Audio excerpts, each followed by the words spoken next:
మన భారత ప్రధాని నరేంద్ర మోదీ గారు అత్యద్భుతమైనటువంటి సందేశాన్ని ఇవ్వడం జరిగింది ఆగస్టు 15 రోజున.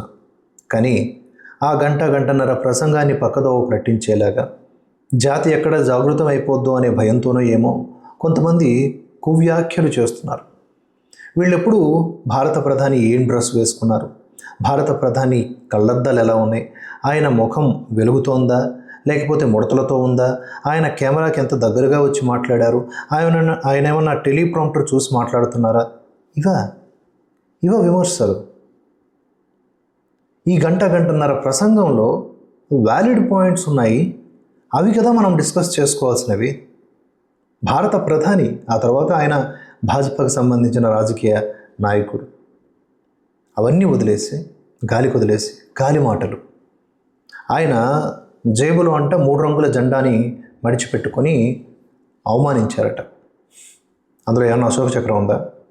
అది పూర్తిగా జెండా అని ఎక్కడన్నా నిర్ధారించబడిందా? కాంగ్రెస్ జెండాని మడిచి జేబులో పెట్టుకున్నారు అని కూడా వ్యంగ్యంగా చెప్పొచ్చుగా. కాంగ్రెస్ జెండా మరి జాతీయ జెండాను అవమానిస్తున్నట్ల, మధ్యలో ఒక అశోక చక్రం లేదంతే, హస్తం పెట్టేశారు. 3 రంగుల జెండాని అవమానించడం స్టార్ట్ చేసిందే కాంగ్రెస్ అని విమర్శలు చేయొచ్చా? Got my point. మనం మాట్లాడుకోవాల్సింది దేని గురించి అంటే విలువైనటువంటి సందేశాల గురించి, మాటల గురించి, ఆ మాటల్లో ఉన్న మర్మం గురించి. ఆయన ఎన్నో విషయాలు చెప్పారు ఆ రోజున, కనుక ఈ పాయింట్ మీద నేను స్టిక్ అవుతున్నా.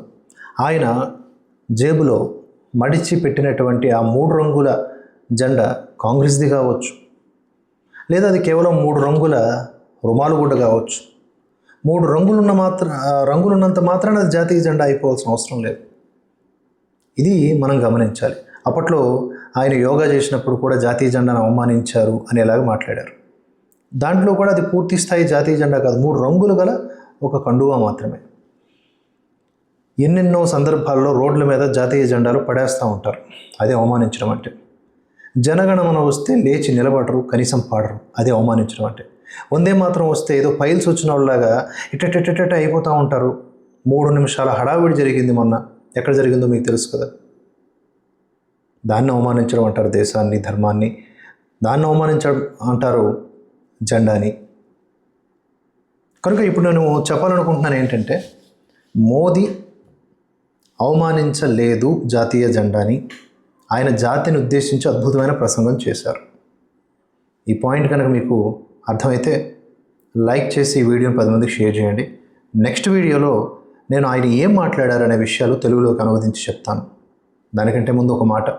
మన భారతవర్ష ఈ నెల 23వ తారీఖు అంటే రానున్న ఆదివారం నాడు 5వ వార్షికోత్సవాన్ని జరుపుకుంటోంది. ఈ సందర్భంగా హైదరాబాద్లో JNTU మెట్రో స్టేషన్కి దగ్గరలో వసంతనగర్ కాలనీ అని ఉంటుంది. అక్కడ లొకేషన్ వివరాలు అవన్నీ పెడతాను. అక్కడ ఏర్పాటు చేస్తోంది కార్యక్రమాన్ని భారతవర్ష కాంక్లేవ్ 2026 పేరిట, నా సంఘర్షణ దేశం కోసమని. చాలామంది పెద్దవాళ్ళు వస్తున్నారు, గురువుల ఆశీర్వాదం ఉంది. మీరందరూ కూడా ఆ కార్యక్రమానికి హాజరు కండి. హైదరాబాద్ పరిసర ప్రాంతాల్లో ఉన్నవాళ్ళైనా, లేదా మీరు ఎంత దూరంలో ఉన్నా కూడా రావాలి అనుకుంటున్న వారైనా సరే ఈ కార్యక్రమానికి వచ్చి దిగ్విజయం చేస్తారని మరోసారి కోరుకుంటున్నాను. అలాగే అప్డేట్స్ కొనసాగుతూనే ఉంటాయి. Keep watching Bharatvarsh. జై హింద్, జై భారత్.